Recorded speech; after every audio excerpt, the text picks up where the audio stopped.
नमस्कार, SDV news देख रहे हैं आप। मैं हूं आपके साथ अर्जुन खजूरिया। इस वक्त की बड़ी खबर अडानी समूह से जुड़ी हुई आपको बता दें। दरअसल अडानी के शेयरों में शॉर्ट सेलिंग कर लगभग 1 दर्जन कंपनियों ने मोटा मुनाफा कमाया। ये जांच में जो है धीरे धीरे सच सामने आ रहा है। इस वक्त की बड़ी खबर अडानी समूह से जुड़ी हुई। दरअसल इंडियन एक्सप्रेस की तरफ से यह बड़ा खुलासा किया गया है। आइए आपको बताते हैं विस्तार पूर्वक इंडियन एक्सप्रेस के हवाले से जो ये बड़ी खबर सामने आई है। हिंडनबर्ग रिपोर्ट प्रकाशित होने के बाद अडानी समूह के शेयरों में लाभ कमाने वाली लगभग 12 संस्थाएं जो हैं उनका खुलासा हुआ है, जिनमें से 3 भारत की हैं। इनमें से एक विदेशी बैंक की भारतीय शाखा है और 4 कंपनियां मॉरिशियस में और एक फ्रांस, हांगकांग, कैमन द्वीप, आयरलैंड और लंदन में स्थित है। आप सोचिए यहां पर किस प्रकार से ये इतनी बड़ी साजिश थी, क्योंकि अगर इस रिपोर्ट का मकसद क्या पैसा कमाना था, यह सवाल उठ रहा है। और जिस हिसाब से अपोजिशन ने इस पर बिना कोई तथ्य जाने, बिना किसी फैक्ट पर बात किए, बिना सच्चाई जाने जो हाय तौबा मचाई, आखिरकार उसका क्या? संसद में बजट सत्र के दोनों चरण इसी मुद्दे की भेंट चढ़ गए और अब देखो सच्चाई जो है धीरे धीरे सामने आ रही है, जैसे जैसे यहां पर जांच आगे बढ़ रही है। तो इसको आखिरकार क्या कहा जाए कि ये अडानी के खिलाफ सोची समझी साजिश थी, और ना ही केवल अडानी के खिलाफ बल्कि भारत के बढ़ते विकास के खिलाफ, चारों दिशाओं में भारत की हो रही जय जयकार के खिलाफ क्या ये जानबूझ करके साजिश की गई? अब आप सोच रहे होंगे इसमें भारत के विकास का जिक्र कैसे आ रहा है, ये मेंशन क्यों किया जा रहा है? दरअसल आप देख रहे होंगे हाल ही में कांग्रेस की तरफ से लगातार कहा जा रहा है कि अडानी कंपनी बाहर पोर्ट्स खरीद रही है, सब चीजें ले रही है। क्यों ले रही है? मोदी जो है वो कर रहे हैं, ये सब उन्हीं की वजह से हो रहा है। तो इस समय एक चीज चल रही है कि पहले चीन इतना निवेश करता था, जो बहुत बड़ा खतरा था देश के लिए। अब जब भारत के ही एक उद्योगपति इतना उद्योग कर रहे हैं, बाहर के पोर्ट्स जो है उनको मिल रहे हैं यहां पर रख रखाव के लिए, बिजनेस बढ़ रहा है, एक भारतीय का बिजनेस बढ़ रहा है, तो इसमें आखिरकार अपोजिशन को दिक्कत क्यों है? क्यों वो चाहते हैं कि चीन तो पोर्ट्स ले ले, लेकिन भारतीय उद्योगपति कोई जाकर के बिजनेस करे, उसमें इनको दिक्कत है, उससे इनकी मंशा जो है साफ जाहिर होती है। आइए अब इस खबर के बारे में आपको बताते हैं। दरअसल प्रवर्तन निदेशालय हिंडनबर्ग रिसर्च रिपोर्ट और उसके बाद अडानी समूह के शेयरों में गिरावट के मामले में प्रारंभिक जांच के बाद इस निष्कर्ष पर पहुंचा है। और एजेंसी के अनुसार टैक्स हेवन देशों में स्थित विदेशी पोर्टफोलियो निवेशकों और साथ ही साथ विदेशी संस्थागत निवेशकों एफपीआई, एफआईआई सहित 1 दर्जन कंपनियों ने अडानी समूह के शेयरों की बिकवाली कर सबसे ज्यादा लाभ कमाया। शॉर्ट सेलर या फिर कहा जाए लघु विक्रेता वो निवेशक होते हैं जो आश्वस्त होते हैं कि शेयरों की कीमतें गिरेंगी। वह इस आधार पर ही दांव लगाते हैं कि किसी कंपनी के शेयर किस स्तर तक जो है नीचे जाएंगे, और वह ऐसी कंपनियों के शेयर बेचने के लिए शेयर उधार लेते हैं और बाद में उन्हें कम कीमत पर वापस खरीद लेते हैं। इस प्रकार लेन देन में वो तगड़ा मुनाफा कमाते हैं, और यही हुआ। पहले से हम आपको यही बता रहे हैं। ईडी ने इस वर्ष जुलाई में सेबी यानी कि securities and exchange board of India के साथ अपने निष्कर्ष साझा किए थे। कथित तौर पर इन निष्कर्षों के अनुसार कुछ शॉर्ट सेलर्स ने 24 जनवरी को हिंडनबर्ग रिसर्च रिपोर्ट प्रकाशित होने से 2-3 दिन पहले ही अडानी समूह के शेयरों में शॉर्ट पोजीशन ले ली थी। देखिए कितनी बड़ी साजिश थी। और कुछ अन्य ने पहली बार शॉर्ट पोजीशन ली थी। और आपको यह भी बता दें कि घरेलू निवेशकों के साथ सेबी के साथ पंजीकृत एफपीआई, एफआईआई को डेरिवेटिव में शॉर्ट सेलिंग का कारोबार करने की अनुमति है।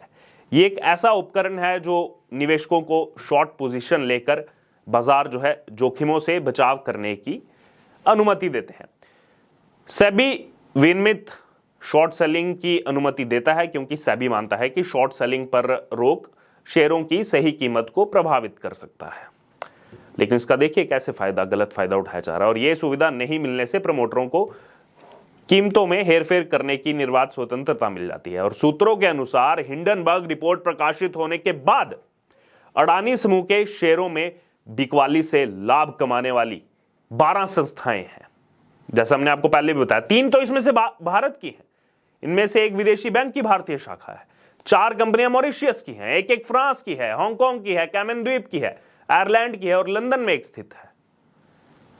वहीं जो रिपोर्ट्स सामने आ रही हैं, रिपोर्ट्स के अनुसार किसी भी एफपीआई, एफआईआई ने आयकर अधिकारियों को अपनी स्वामित्व संरचना का खुलासा नहीं किया है। जैसे एग्जाम्पल के तौर पर एक कंपनी को जुलाई 2020 में पंजीकृत किया गया था, रजिस्टर किया गया था, और सितंबर 2021 तक उसकी कोई व्यावसायिक गतिविधि नहीं थी, कुछ नहीं था। और सितंबर 2021 से मार्च 2022 तक 6 महीने की छोटी अवधि में कंपनी में जो है 31,000 करोड़ रुपए का कारोबार किया जाता है और 1100 करोड़ रुपए की आय का दावा किया जाता है। वहीं एक अन्य वैश्विक वित्तीय सेवा समूह जो भारत में एक बैंक के रूप में अपनी सेवाएं देता है, ना केवल अडानी समूह के शेयरों की बिक्री कर 122 करोड़ रुपए कमाए, 122 करोड़ रुपए, बल्कि एक एफआईआई के रूप में बिना किसी आयकर के 9700 करोड़ रुपए, 9,700 करोड़ रुपए की भारी आय भी अर्जित की।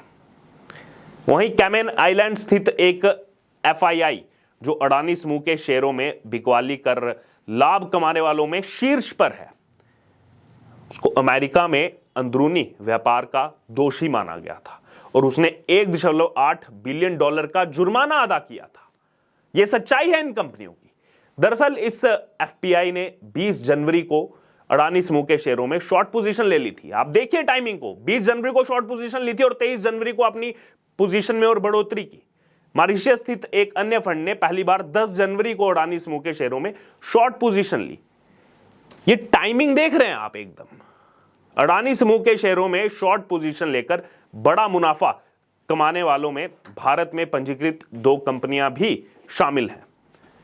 उनमें एक नई दिल्ली में पंजीकृत है, जिसके प्रमोटर के खिलाफ सेबी ने निवेशकों को गुमराह करने और शेयर बाजारों में हेरफेर के लिए एक आदेश पारित किया था। वहीं दूसरी कंपनी मुंबई में पंजीकृत है। आइए अब कुछ पॉइंटर्स बताते हैं, जो फाइंडिंग्स निकल रहे हैं, कुछ पॉइंटर्स के माध्यम से समझाने का प्रयास करते हैं। ईडी की प्रॉब ने रिवील किया है कि जो कुछ शॉर्ट सेलर हुए, वो पहली बार जो है उन्होंने यहां पर शॉर्ट सेलिंग की just before the Hindenburg report. और ईडी के अनुसार हिंडनबर्ग रिपोर्ट के 2-3 दिन पहले ही कुछ कंपनीज ने शॉर्ट पोजीशन ली। एक और कंपनी ने जो इंडिया में बैंक के रूप में ऑपरेट करती है, जैसे आपको बताया हमने, 9,700 करोड़ का इनकम क्लेम किए बिना किसी इनकम टैक्स के काम कर रही। शॉर्ट सेलर्स में से 2 कंपनियां भारत की हैं, भारतीय कंपनियां, जिनमें से एक पर सेबी ने पहले ही कार्रवाई की थी। 12 प्रमुख कंपनियां जिनमें एफपीआई और एफआईआई शामिल हैं, हिंडनबर्ग रिपोर्ट से कुछ ही दिन पहले अडानी ग्रुप के शेयर्स को बेचकर लाभ प्राप्त करती हैं। शॉकिंगली क्विक ग्रोथ जो देखने को मिल रही है। 2020 में स्टार्ट हुई एक कंपनी ने 2021 के एंड तक 31,000 करोड़ का टर्नओवर किया और 1100 करोड़ इनकम शो किया। एक बड़ी कंपनी ने 9,700 करोड़ का इनकम दिखाया, पर इनकम टैक्स का चक्कर छोड़ दिया। टैक्स, तो ये सब फाइंडिंग्स निकल करके सामने आ रही हैं।